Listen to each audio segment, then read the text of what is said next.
que ocorreu ontem no Supremo Tribunal Federal, a explosão de 2 bombas e depois, durante as diligências da Polícia Federal, a casa da pessoa que acabou morrendo, outras 2 bombas estouraram assim que a Polícia Federal entrou e, por sorte e competência da Polícia Federal, eles utilizaram aquele robozinho antibomba para abrir as portas, senão poderia ter ocorrido algo mais fatal. Mas o que ocorreu ontem não é um fato isolado do contexto. Queira Deus, e a Polícia Federal vai analisar, e os autos já estão com o presidente do Supremo Tribunal Federal, o ministro Barroso, para analisar, a presidência que analisa eventual prevenção em relação às demais investigações já em curso, mas, como eu disse, queira Deus que seja um ato isolado, esse ato, mas no contexto, é um contexto que se iniciou lá atrás, quando o gabinete do ódio, o famoso gabinete do ódio, começou a destilar discurso de ódio contra as instituições, contra o Supremo Tribunal Federal principalmente, contra a autonomia do Judiciário, contra o Supremo Tribunal Federal não só como instituição, mas contra as pessoas, os ministros do Supremo Tribunal Federal e as famílias, os familiares de cada um dos ministros. Isso foi se avolumando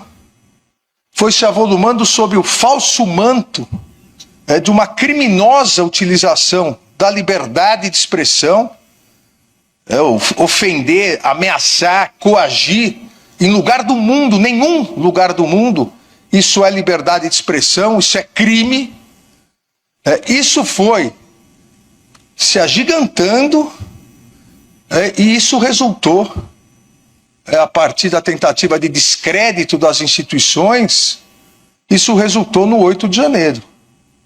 E o 8 de janeiro, o que ocorreu, o que vem sendo investigado, o que vem sendo denunciado, o Ministério Público já ofereceu mais de 1.600 denúncias.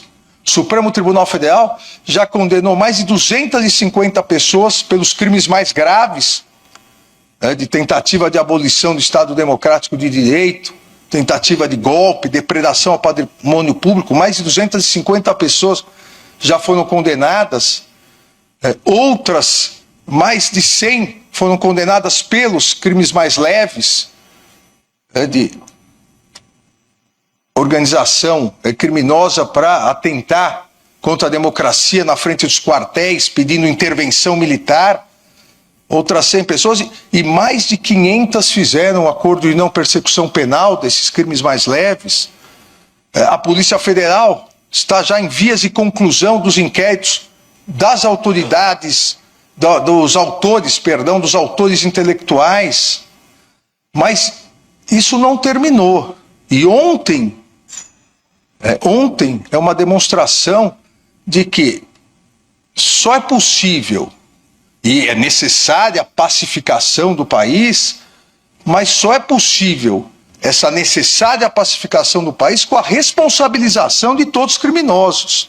Não existe possibilidade de pacificação com anistia a criminosos.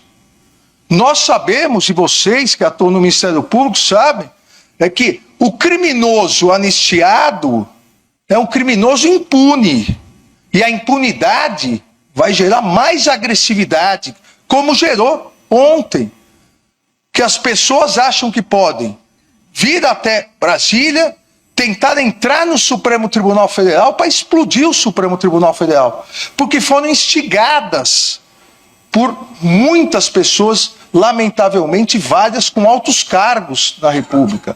Foram instigadas a agredir, foram instigadas a atacar. Foram instigadas a tal ponto que hoje se utilizam de bombas para isso. Então é necessário que nós todos, Poder Judiciário, Ministério Público, autoridades policiais, autoridades políticas, o Congresso Nacional, é necessário não só que nós nos unamos na defesa constante da democracia, na responsabilização total de todos aqueles que atentaram contra a democracia, porque a impunidade daqueles que atentaram contra a democracia gera eventos como ontem. A impunidade vai gerar mais agressividade, vai gerar, como a pessoa que se suicidou ontem, a tentativa disse ele, escreveu, de uma revolução.